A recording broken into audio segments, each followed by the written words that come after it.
So, the myths of men, 18 golden nuggets of online dating. This is just a brief update. So, I wrote the book around 4 years ago, and the reason for writing the book was because I'd had several experiences that hadn't turned out the way that I wanted them to turn out. But at the time, I didn't realise what I was doing. But I wrote it 4 years ago, but it's been over about a 10-year period. So when I got divorced in 2000, I was encouraged by a friend to go online and to build my confidence. What I should have been doing is really going to look to develop my online business. I've realised that 18 years later. But at the time, it was a sensible thing in many ways. It was about just having conversation.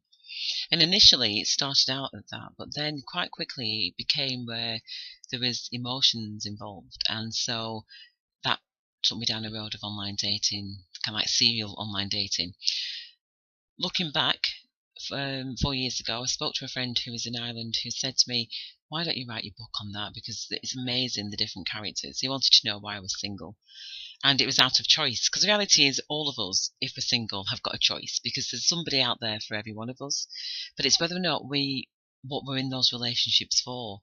And so I uncovered over the 4 years from 4 years ago writing the book, was that over that period that I was dating, it was about discovering different aspects of myself. So it was very much about the fragmented self, and that on the lack of success, possibly, that it seemed to be, encountered at the time, because it's all about being in a relationship. And what I discovered was about being in a relationship with myself. It was about becoming the one and not necessarily finding the one.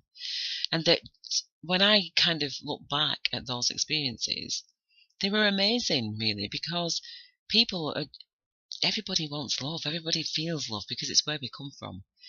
So when I wrote this book, I knew that it couldn't just be a flat book, a 2D, 3D book. It needed to become alive. It needed to have that 4D feel about it. It needed to, where people were involved in that. So it's kind of like different dimensions. So the 18 characters have been read out by some lovely leading ladies, who each of them, at very short notice, with very little information, said they wanted to be part of this creation. And that's what's happened. So we've had 18 ladies record each character just to bring them alive. And now I'm learning to put those into audio. They're all on YouTube at the moment, but I want to be able to put them in an audio so people can download them and attach them to the book, so that they can read the characters and listen to the characters as well. And then we've also got some healing tools, like a meditation. We've also got a bubble of love, that we're creating a bubble of love, and how we're going to do that. And it's amazing how this project is it's just taken on a life of its own. But the beautiful thing is that not only have we had women talking about the healing benefits of this process alone, we've also had men enjoying watching the videos, listening about the different characters. And ultimately, it's about bringing the divine masculine and divine feminine together, because that's what I discovered. It was about having my divine masculine, who had been very strong but been brought up by a single mum, very strong and presence, but my divine masculine, my divine feminine, I should say, hadn't exercised her as much. And so these 18 characters has helped me to find my divine feminine and to stand up for her and what she's worth and value.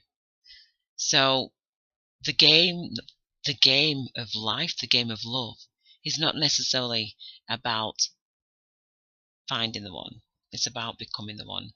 It's about each individual playing a role in helping us to access our emotions, to trigger us to access our emotions, so we can go deeper within ourselves. But we do need other people to be able to pull those triggers with us. So we offer support in navigation through this minefield that's set to increase, because as more and more people are in front of the laptops. So it's about saying, okay, it doesn't have to be so detached. So we want to just help bring community together. So that's an exciting project. I just wanted to give an update and to give an overview of where it came from and why it came from. If you want more information, then do go to antheafenton.com/blog